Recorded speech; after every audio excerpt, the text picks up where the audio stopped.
Hello दोस्तों, कैसे हैं। मैं आपका साथी भुवनेश कुमार धनगर आज आपके साथ जुड़ चुका हूं फिर एक नई सीरीज के साथ, जिसमें हम लेकर आए हैं एक समान चुंबकीय क्षेत्र में आवेशित कण की गति। तो बेटा, एक समान चुंबकीय क्षेत्र में आवेशित कण की गति हम तीन पार्टों में देखेंगे। तीन टॉपिक हैं या तीन हम पॉइंट बोल सकते हैं। जैसे कि अगर चुंबकीय क्षेत्रों, नंबर एक पॉइंट, यदि कण एमएफ के लंबवत गतिमान हो। कैसा हो? लंबवत गतिमान हो। जब बेटा लंबवत गतिमान होता है तो कैसे हम डायग्राम बनाते हैं। हमने माना कि ये चुंबकीय क्षेत्र है, कागज के तल के लंबवत ऊपर की ओर। ठीक है, कागज के तल के लंबवत ऊपर की ओर।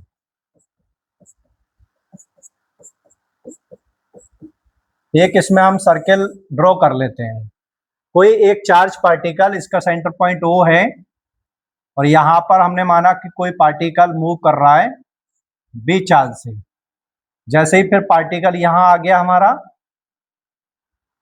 B चार्ज से मूव कर रहा है, फिर यहाँ पे हमने देखा B चार्ज, और जैसे इसको देखा हमने तो यहाँ पे भी क्या है, B चार्ज। लेकिन इस पर लगने वाला जो फोर्स होता है वो हमेशा क्या होता है, केंद्र की तरफ होता है। लगने वाला जो फोर्स है वो हमेशा किसकी तरफ है, केंद्र की तरफ होता है। इसका सेंटर पॉइंट O। तो क्या है कि माना ये कोई एक चार्ज पार्टिकल था जिसका मास कितना है, m है। तो हमने क्या लिखा है कि माना m मास व q चार्ज का एक कण b वेग से क्या करता है, गतिमान है, और ये एक ऐसे एक समान चुंबकीय क्षेत्र में क्या कर रहा है, प्रवेश करता है। जब प्रवेश करता है तो इस चुंबकीय क्षेत्र के कारण इस आवेशित कण पर एक चुंबकीय बल क्या हो जाता है, लंबवत लगता है। ठीक है, कैसा लगेगा, लंबवत लगेगा। तो जब लंबवत लगता है इस चुंबकीय क्षेत्र के कारण तो कितना फोर्स होगा बेटा, F बराबर फार्मूला होता है QBB साइन थीटा। जबकि हम जानते हैं कि B वेक्टर और V वेलोसिटी ये दोनों एक दूसरे के परपेंडिकुलर होते हैं। जब ये दोनों एक दूसरे के परपेंडिकुलर होते हैं तब बेटा 90 डिग्री होता है थीटा का मान। तब फार्मूला हमारा कितना आ जाएगा, F QBB। अब ये फोर्स आ गया। जैसे ये फोर्स इस आवेशित कण पर अप्लाइड होता है तो पार्टिकल r त्रिज्या के वृत्तीय पथ में, r त्रिज्या के वृत्तीय पथ पर क्या करने तक लगता है, गति करने लगता है। लेकिन जैसे ही वृत्तीय पथ पर गति करता है तो उस वृत्तीय पथ पर उसे घूमने के लिए एक आवश्यक अभिकेंद्र बल की क्या होती है, आवश्यकता होती है। और वो आवश्यक अभिकेंद्र बल इसको इस चुंबकीय बल से क्या होता है, प्राप्त होता है। जो आवश्यक, जैसे इस बल के कारण जो ये जो चार्ज पार्टिकल है, ये जो आवेशित कण है m द्रव्यमान का, ये r त्रिज्या के वृत्तीय पथ पर क्या करने लगता है, गति करने लगता है। और इसे गति करने के लिए एक आवश्यक अभिकेंद्र बल की क्या होनी चाहिए, आवश्यकता होती है, जो कि इस चुंबकीय बल से क्या होता है, प्राप्त होता है। तो अभिकेंद्र बल बेटा कितना होता है, अभिकेंद्र बल होता है mv²/r, और ये फार्मूला कितना है, QBB। अब B से एक B कैंसिल हो जाएगी। जब मैं R निकालूंगा तो फार्मूला क्या आ जाएगा, QV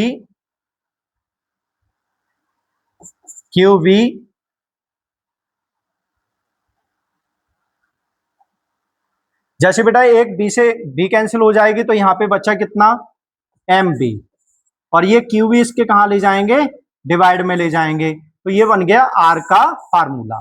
ठीक है, जब R का फार्मूला ये ड्राइव हो जाता है, अब हमने माना यदि आवेशित, यदि कण जब गति कर रहा है तो कण की गतिज ऊर्जा, गतिज ऊर्जा बेटा कितनी होगी, K होगी।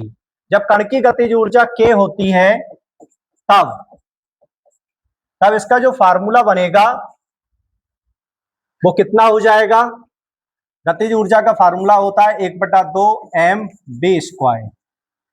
जैसे ही हम यहां से अगर किसकी वैल्यू निकालें, बी की वैल्यू निकालें, या बेटा इसमें हम दोनों तरफ m की डिवाइड गुणा कर सकते हैं। जैसे हम गुणा करेंगे तो यहाँ पे क्या हो जाएगा 2mk और यहाँ पे हो जाएगा mb का वर्ग, ठीक है।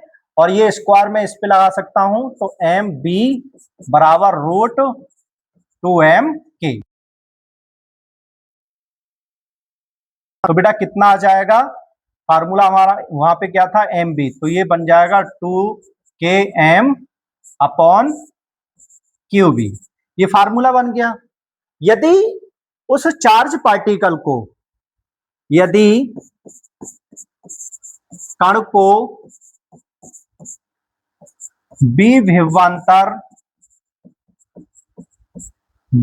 विभवांतर लगाकर क्या किया जा रहा है, तुरंत किया जाता है, क्या किया जाता है, तुरंत किया जाता है।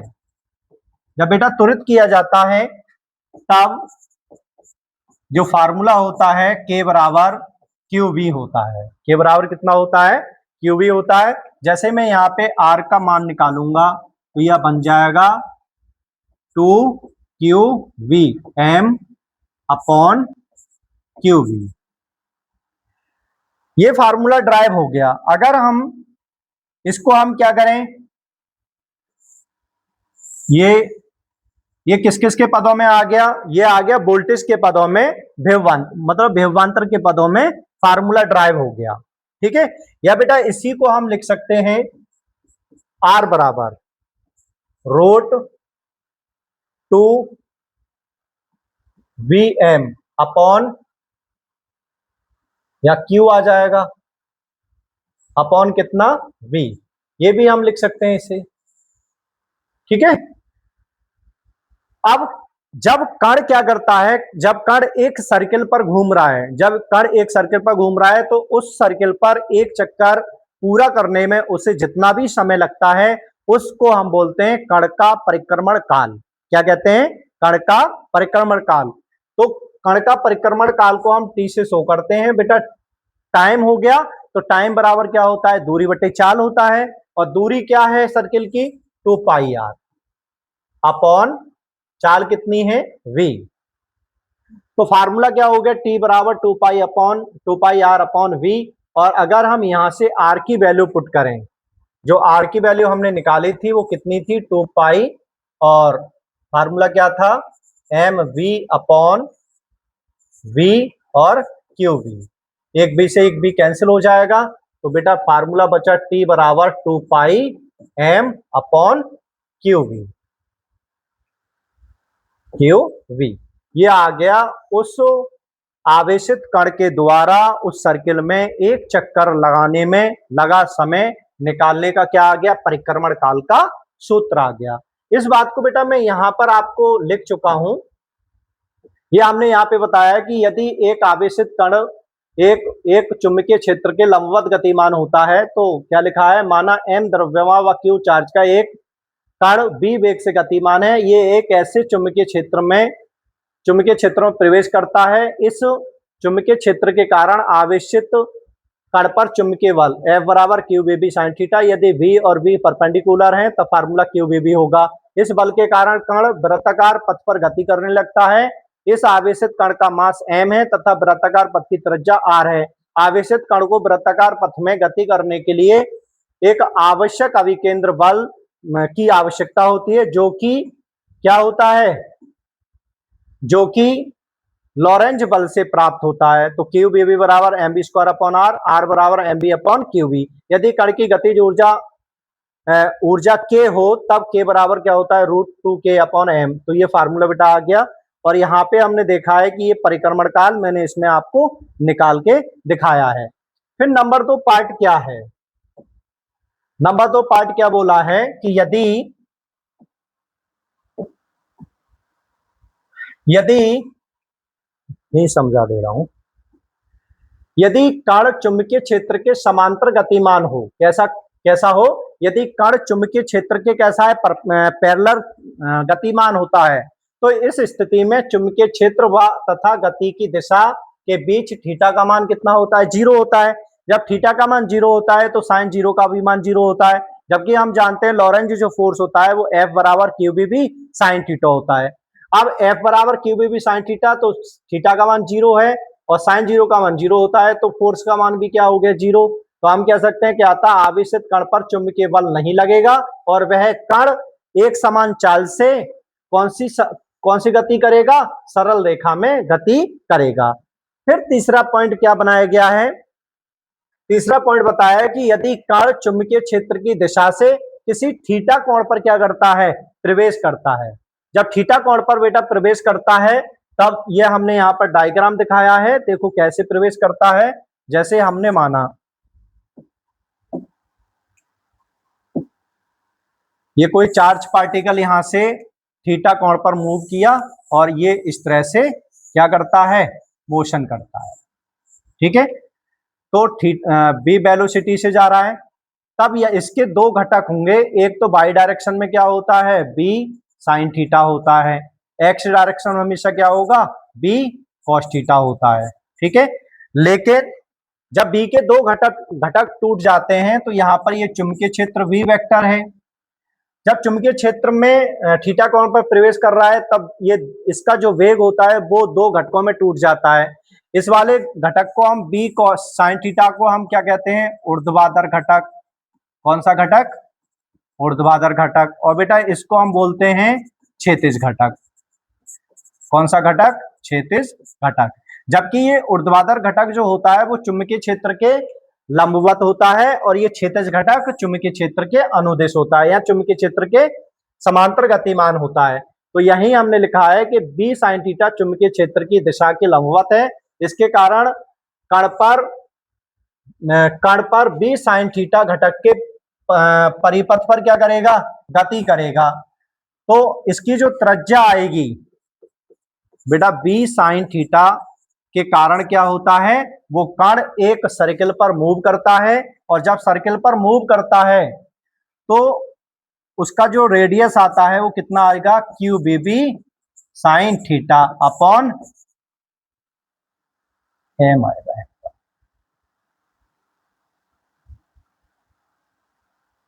क्या आएगा, MB sine theta upon QB। ये फार्मूला हो जाता है। अब फार्मूला जब बी कॉस थीटा है और चुंबकीय क्षेत्र के लंबवत है तो बेटा वो सर्किल कितनी त्रिज्या का बन रहा होगा, MB sine theta upon QBB, ठीक है। अब इसमें जो बी कॉस थीटा होता है, बी कॉस थीटा चुंबकीय क्षेत्र के कैसा है, समांतर है। जब चुंबकीय क्षेत्र के समांतर होता है तब इसके कारण ये जो कण है वो बी कॉस थीटा चाल से एक सरल रेखा पर क्या करेगा, इस तरह से मूव करेगा, एक सरल रेखा पर क्या करेगा, मूव करेगा। तब हम कह सकते हैं कि इस घटक और इस घटक दोनों घटकों के कारण कण एक कुंडलिनीय पथ पर चलता है जिनको हम कहते हैं बेटा हेलिक्स। इनका नाम क्या होता है, हेलिक्स।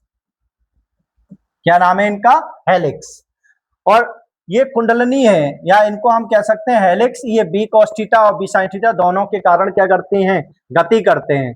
तब इस कण का जो आवर्तकाल होता है वो कितना होगा, T बराबर 2 पाई m अपॉन QBB, ठीक है। कितना होगा, QBB।